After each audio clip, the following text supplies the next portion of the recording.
এই দাগ পার হবি না। তোর বাপের কাছে 5 লাখ টাকা ভাই, টাকা না দিয়ে বন্ধু দাগ পার হবি না। এই আমার বাপ টাকা আমাকে দিতে পারবে না নে, তুই যা পাইস তাই করে নিগা। এই টাকা দিবি না মানে একে বসানে মাথায় আর বকশি দেবো তোকে। মেরে ফেলেছে মেরে ফেলেছে পুলিশের কাছে ফোন দিচ্ছে আব্বা। হ্যালো পুলিশ অফিসার, আমার আব্বার মেরে ফেলেছে, জখম করে ফেলেছে একেবারে। আপনি তাড়াতাড়ি আসেন, ওরা আমার আব্বার একেবারে জখম করে ফেলেছে। হ্যাঁ হ্যাঁ আসছি আসছি, হ্যাঁ হ্যাঁ আসছি।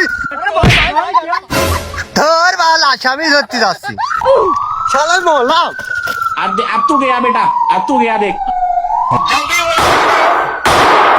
কি হয়েছে? স্যার স্যার স্যার স্যার আমার আব্বার বকশি আছে স্যার, আমার আব্বার বকশি আছে। এই মানুষ মেরে ফেলা আইসো তুমি। স্যার স্যার স্যার এই একটু মারলে কি হয়? কি করে